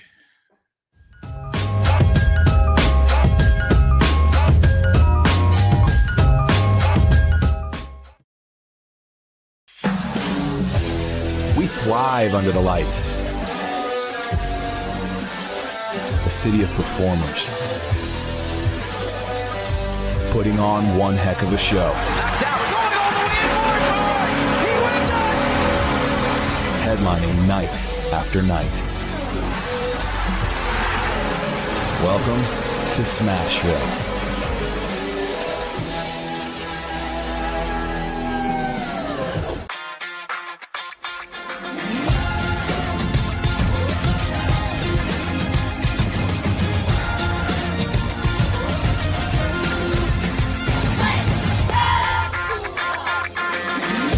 Whether you're an athlete or a weekend warrior, when it comes to your performance, don't settle for anything less than excellence. We're proud to announce that Mid-Tennessee Bone and Joint Clinic is now Tennessee Orthopedic Alliance of Columbia, where we are redefining sports medicine and orthopedics. Tennessee Orthopedic Alliance's team of expert sports medicine physicians understands the unique demands of your body. TOA Columbia specializes in personalized orthopedic care, offering state-of-the-art treatments for everything from sports injuries to joint replacements. Learn more at toacolumbia.com. With Lee Company technology, the best handymen are hands-off. Lee Company techs have been using visual findings and other smart technology tools for years to add transparency and virtually take customers along. You see what we see, whether we're in a crawl space or on a roof. With Lee Company, technology helps us help you, no matter what's happening in the world or at your house. Jones & Lang Sporting Goods here in Columbia has been outfitting teams, officials, and anybody else from T-ball to college for 50 plus years. Be sure and check them out at 931-388-8060 or online at jonesandlang.com. Jones & Lang Sporting Goods, the look of a winner. Zion Christian Academy, zioneagles.org or 931-388-5731. You can schedule your appointment. Go tour their campus. It is beautiful over there, and you're definitely going to want to see it. Again, it's zioneagles.org. Give them a call, 931-388-5731, and schedule your tour today. Piggly Wiggly, located in Neely's Mill Shopping Center, is Columbia's locally owned and operated Cost Plus 10 grocery store dedicated to serving the community with low prices and smiling faces. Piggly Wiggly offers fresh, hand-cut meats daily, as well as daily hot plate lunches from their deli counter. You're certain to see smiling faces and a helping hand when you're here at Piggly Wiggly. Come by and check out our fresh produce, high-quality meats, and more. Down home, down the street, we'll see you at the Pig.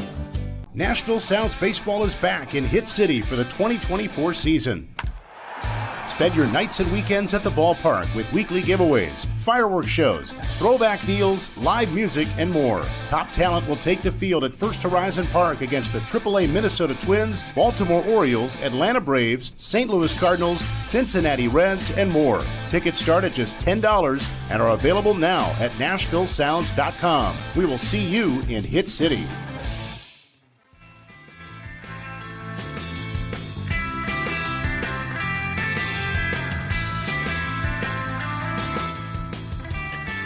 Top 5 Tuesday here on Main Street Sports Today, presented by TOA of Columbia. In our next segment, Wade and I will give you our top 5 most unique sports personalities, again, in tribute to the late Bill Walton, who we lost yesterday at the age of 71.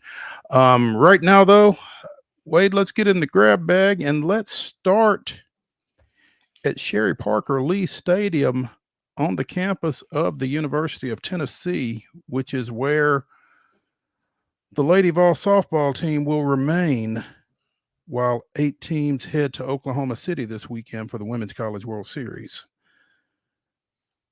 Number 3 seed, Tennessee, had to come back to defeat Alabama 3-2 on Friday before suffering back-to-back losses in the best-of-3 Super Regional Series, giving up 4 runs in the first inning in Sunday's eventual 4-1 loss. Tough way to go out for them after advancing to the Final Four of the WCWS last year. Not the expectation. No, coming in, obviously you're hoping to just build right off of that momentum, and it seemed like a pretty linear goal or pretty linear process, and kind of just puts into perspective that sometimes you have a window and you think you've got it all mapped out, and sometimes the best laid plans can go to waste because for softball, baseball, seems like in the spring realm, things can get turned up in a hurry, and we see UT come up on the short end of the stick for once was a very, very promising situation. And obviously, considering your opponent makes it sting even more. Yeah, I think that's kind of the X factor there. Alabama coming in as the number 14 seed. As we talked about Alabama going into the NCAAs, there were some questions as to whether or not they should have even been hosting a regional, but they won said regional and came into Knoxville and, knocked off a rival. And Alabama extending a streak themselves by getting back to the Women's College World Series as well. So it's not like Tennessee necessarily lost to somebody that they shouldn't have lost to, but they lost to somebody they shouldn't have lost to. Again, they're the number 3 seed, having accomplished what they swept both the tournament and regular season championships in the Southeastern Conference this spring. Just tough way to go out. Tough. Yeah. Nobody ever wants, if you're a Tennessee fan, obviously you'd never want to lose to those guys. To that bunch, right. Yeah, to that bunch. And you wonder, like I said, that's why you got to really, really put those special runs and kind of treat them as precious, because it seems like, I guarantee you, coming out of this weekend, there's going to be one team of those 16 that we've talked about a lot on this show that is going to say, man, how in the world did we blow that? We thought we had a really good setup going into this thing, and it just happens. I feel like every year in the spring sports, there's always a huge upset. I think you really kind of hit on it a little bit when you talk about windows. You got to take advantage when the opportunity presents itself, and just not sure that Tennessee necessarily did that. And so I think that, if you are the Lady Vols, if you are Karen Weekly, you're kind of in a soul searching type position at this point. How do we, take better advantage of these situations? How do we, we're putting ourselves in position, and, to a degree, you're doing something that a lot of folks aren't doing by putting yourselves in that position, but you got to take advantage of that. You got to capitalize on that, right? Right. And like we've discussed with a couple of guests on this show, it kind of signifies where you are as a program, or where your standards are as a program, if you're upset that you're losing in the super regionals. For some teams, just getting to the super regionals is a heck of a season and a great accomplishment, and you're probably going to hang a banner of some capacity, but that's the standards have been raised in Knoxville. And it was Teresa a couple of weeks ago that told us, said, they're not necessarily worried about even winning the SEC tournament so much as they're worried about trying to win the College World Series. Well, they don't have to worry about that at this point. Yep. You are the resident NBA expert. We're down to 3 teams now. We barely knew ye. Yeah, I mean, if you're the Pacers, speaking of windows, how tough is it to get swept in the Eastern Conference Finals like that? Well, it's tough for them, but what was really obviously painful, this was the weirdest series in the sense that Indiana blew 3 different leads late in the games. It was the most competitive sweep I think you could ever see. I know that sounds weird to say, but man, they really, and obviously game 1, the crazy theatrics that ends up going into overtime, they really blew it right at the end. But then in games 3 and even last night, they just really turned into a totally different team. And it feels weird in the sense that, yeah, they got swept, but it felt like all those games, it felt like they could have easily been up 3-1 in this series right now. Instead, they lose it 4-0. And kind of like we just touched on, the windows. The interesting thing is, if you're Indiana, you're saying, okay, we made it to the Eastern Conference Finals as the 6th seed. Halliburton was out for a couple of games. okay, we're in pretty good shape. We'll just run it back next year and we'll maybe finish second, third, fourth, and then take our shots in the playoffs. But it never seemingly works out like that. Even for a league that is kind of linear like the NBA sometimes is, it feels like it never really works out. So when you get those opportunities, that's what really makes it sting. So if I'm a Pacers fan today, I am really frustrated because, man, they had it right there for the taking after such a dramatic series versus and we'll get into the other series in a second, but after such a dramatic series versus the Knicks to come in and be right there versus Boston, again, blowing 3 late leads. It was, it's kind of like just chickens with their heads cut off. They're just out of body experiences in the last 2 to 3 minutes of all of these 3 games. That's ones that will haunt them. And there were a lot of memes going around, especially after the Knicks series about Reggie Miller and the choke job sign and all that. And something about chickens and roosts type situation because it actually ended up being the Pacers in that series. Yeah. And like you said, they were the number 6 seed, but they get by Milwaukee, which I guess is another story in and of itself. But you say Milwaukee for sure. But still, a Milwaukee that was a pretty well-regarded, though they had their own issues all year, Milwaukee did. But, to get there as the 6th seed, it's frustrating to not be able to finish it off. But, you look at that roster, there's a lot of youth on that roster. There's a lot of guys who had not been to this position before. So, I mean, you got to take it as perhaps Indiana has got an upward trajectory going, but at the same time, again, windows. Yep. And the key for them is Halliburton was playing like a potential MVP candidate the first couple months of the season. He got a big injury. He was never really the same the rest of the year. And that's a big if, he can get back to that level, then you really kind of maybe like their chances going into this next season, but you never know. And like we've mentioned it the last couple of minutes here, it's these runs are fleeting sometimes. No doubt. So Boston sweeps Indiana. Does Dallas do likewise tonight? I think so. And talk about a crazy situation. Minnesota goes in, defeats Denver in this just the most dramatic Game 7 on the road, and you're thinking that's it. They've slayed the beast. It's not going to get any tougher.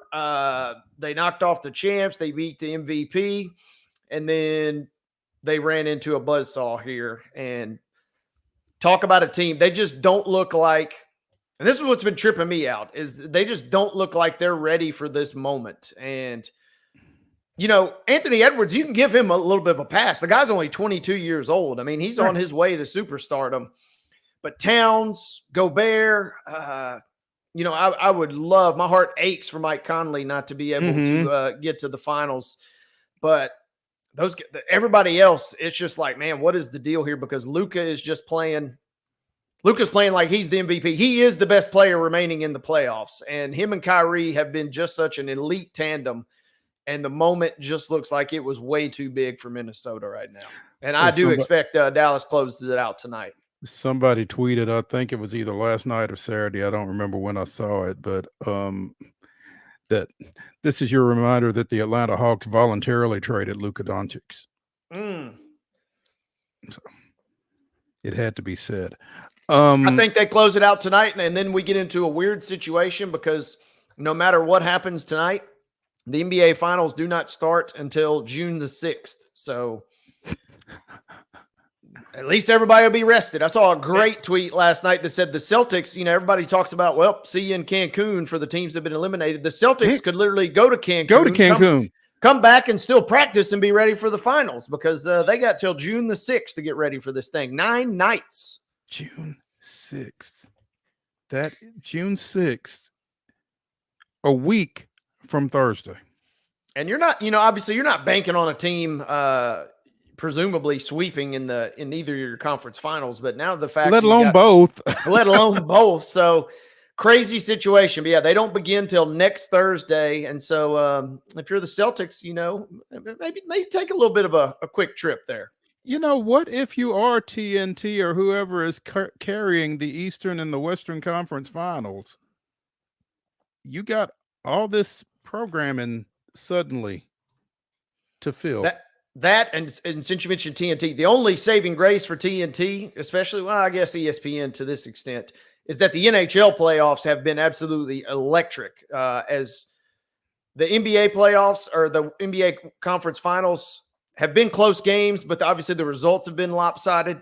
But the action on both ESPN with the East and then TNT with the West and the NHL has been phenomenal. So that's the only saving grace. Other than that, yeah, you got a lot of inventory to potentially fill between now and next Thursday. Absolutely. You know, we mentioned the Nashville Soccer Club played Montreal to a scoreless draw over the weekend. They go to Cincinnati tomorrow looking for their first win since the departure of Gary Smith a couple of weeks ago. And, you know, it kind of feels like a little second verse, same as the first, as far as NSC just kind of spinning their wheels right now. Yeah, I would not be shocked if I wouldn't be shocked with any three potential outcomes tomorrow night. I wouldn't be shocked if Nashville somehow went up there and got a win. I wouldn't be shocked if they went in there and got their heads beat in. I wouldn't be shocked if they somehow got a draw.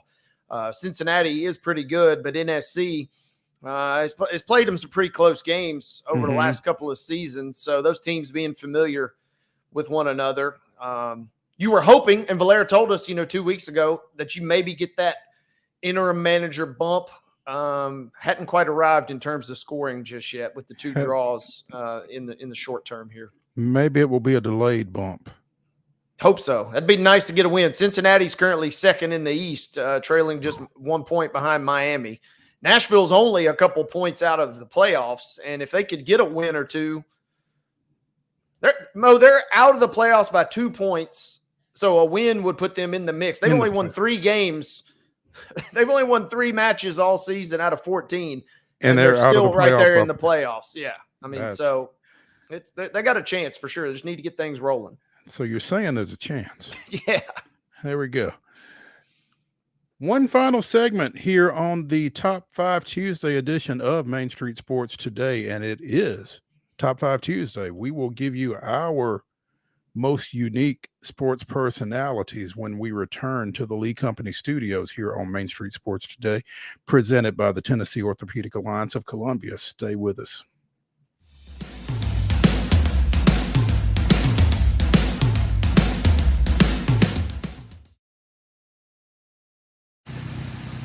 Are you the biggest race fan?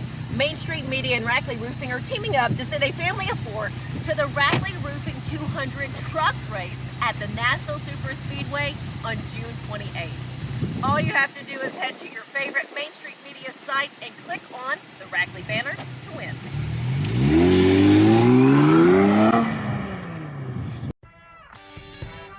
I'm Maurice Patton, and on Main Street Sports Today, we bring you the voices of your favorite teams from preps to pros. Otherwise known as the VOT, Mike Keith. The bottom line is we can teach Will Levis woke. I just don't know who's going to work with you on your base stealing now that EY's gone.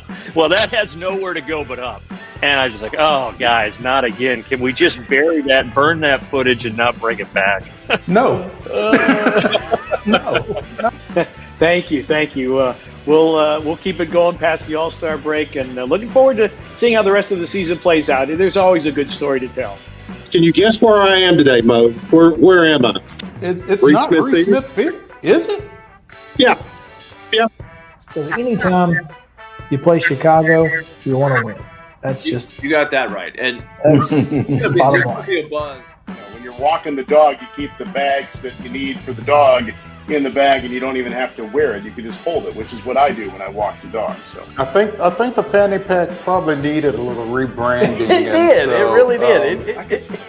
On your show logo, we've got to get a puck in there. There's a basketball. There's a football. There's a baseball.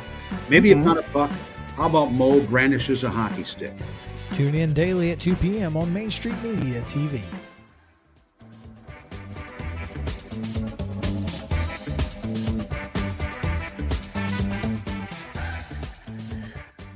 Top 5 Tuesday here on Main Street Sports Today. It's our final segment as Wade and I give you our top 5 most unique sports personalities. This should be fun. Wade, I will let you go first. Ooh, man.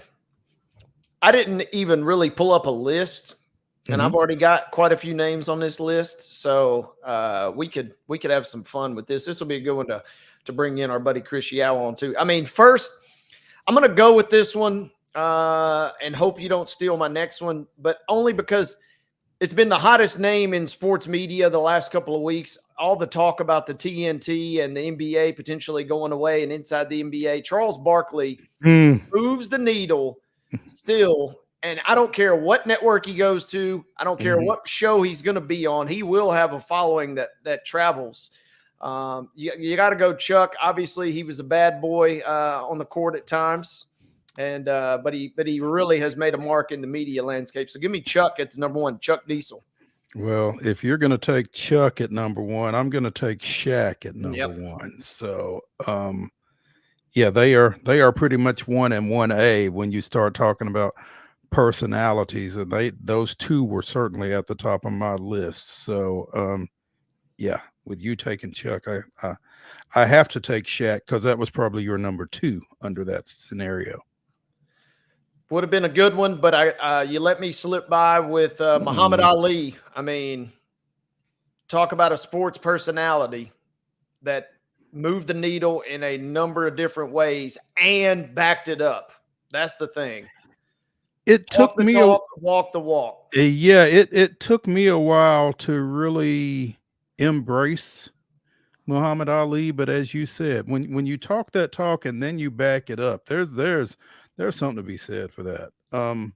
My number 2, and I we didn't put a whole lot of parameters on this. I have focused on current personalities. It's fine that you didn't, and Muhammad Ali certainly fits. I'm going with Beast Mode, Marshawn Lynch. Because I was wondering why you had them bags of Skittles. Right. That dude is just different. He is a different guy, and he is, I mean, you can't put him in a box. He's just so varied in how he does things and who he appeals to and that kind of thing. Yeah, Marshawn Lynch is my number 2. Who's your 3? Well, I was just real quickly. I was going to say one of my favorite clips of all time still is from 2006 when Marshawn was still at Cal, and I still don't even know what the heck was happening. But after the game was over, they beat Washington, and he's riding around on the golf cart, the injury cart, like doing donuts basically. And this is while he's still a player, and I was like, this dude is awesome. And that was hilarious. And in fact, he proved it for the rest of his career and beyond, obviously. And beyond. Yeah. I was sitting on a golf cart over at track. I guess it was Thursday, it had a roof on it, and it was the only cover when it was raining, like arcs were coming. And I was telling Charles Pulliam of the Williamson Herald that I was going to pull a Marshawn and just take off on the cart and just start riding around the infield cutting donuts. But I didn't think that would have gone over well, particularly with the wet surface. So I passed on that. Good restraint by you. Yes, because I wanted to stick around and try to stay dry unsuccessfully. So have you gone 2 each? Yep, we got Charles I've and gone 2 each. Muhammad. Okay, so it's your turn at number 3. Stay in the combat sports. Current guy, but Conor McGregor. Hate him or love him, this dude is a sports personality unlike we've seen. Easily the biggest in the UFC, so he's kind of the cousin, if you will, of Muhammad Ali, the boxing to the octagon version. This guy Like people are going to be tuning into his fight coming up next month just to see if he wins or loses. And you got almost feels like just the amount of same people tuning in for both reasons at this point. So Conor McGregor moves the needle for me as a sports personality. My number 3 is Shannon Sharp. And I think that he has kind of taken his appeal and his needle moving, as you put it, to another level since he has, done the podcast and kind of on show and that kind of thing. But a lot of people are paying a lot of attention to Shannon Sharp, good or bad. Yeah, and was a heck of a player. Elite. And I did not anticipate. I mean, I knew he was brash a little bit, but I didn't know that he had this in him. He's taking it to a whole new level. Absolutely. Your number 4? Give me hoops. Picture a gentleman that plays for the Chicago Bulls, but it's not Michael Jordan. He's got some earrings. He's maybe even got a nose ring or two. The Worm. That's a good pull. Dennis Rodman, talk about a personality. I forget where he was. He did an interview last week or 2 weeks ago, and there was a graphic floating on social media, and it was CNN or somewhere, and they were listing his career bio, and it said member of the NWO was still included on his bio. So one of his career achievements, like this guy had so much crossover appeal that he's still getting props for being even involved in pro wrestling. Dennis Rodman, a character unlike any other. Well, that's a great one. That's good. And good value at number 4. I'm going to stay in the tight end realm here. Give me Rob Gronkowski. Love that one. Yeah. This guy was outrageous on the field. He's been outrageous since, and he's kind of picked his spots. He's not constantly around, but he is doing some endorsements and that kind of thing. And he'll just kind of pop up sometimes. Yeah. Give me Gronk. And was the butt of many jokes, but took them all well during the roast of Tom Brady. So Gronk is he can take a joke as well as he can give one out too, which is good to see. That's very important, actually. So yeah. Okay. Clutch pull from Gronk. My last pick, I'll stay football as well. This man, I mean, he spawned literally a video game franchise. John Madden, one of the great sports personalities, in my opinion. Elite coach, fantastic analyst, and was just entertaining as heck. And the man refused to fly. He took the Madden Cruiser wherever he would go. No matter if they were in Miami one week and then Oakland the next week, he was taking the Cruiser. He wasn't flying. He didn't have to. I am going to follow you into combat sports with a quote mark around them, I guess. More the sports and entertainment, maybe, but if you can smell what The Rock is cooking, give me Dwayne Johnson at number 5, because I've got to try to make up some ground on you when we get ready for this. But that's an elite poll. Yeah. That is the last pick of the draft, Dwayne Johnson. I mean, woo. It's a pretty deep draft, I think. But yeah, we'll throw these up on Twitter, and y'all can tell us who had the better draft of top sports personalities here on Top 5 Tuesday, presented by Mid-South 5 Fitness. 2 great locations, one in Franklin, one in Columbia. Whatever shape it is you're in, Thalos Steel will get you in a better one. You can find him at steelathletes.com. That's STEEL athletes.com. Mid-South 5 Fitness bringing you Top 5 Tuesday. Wade, tomorrow we have, as I mentioned earlier, Christina Di Nicola of Marlins.mlb.com joining us in the first hour to talk a little Ryan Weathers, who had another fantastic outing yesterday, and we will be joined in the second hour by Heather Williams as we talk a little NASCAR. So be sure to join us tomorrow here in the Lee Company studios on Main Street Sports Today, presented by Tennessee Orthopedic Alliance in Columbia. That's Wade Neely. I'm Maurice Patton. We see you all at 2 o'clock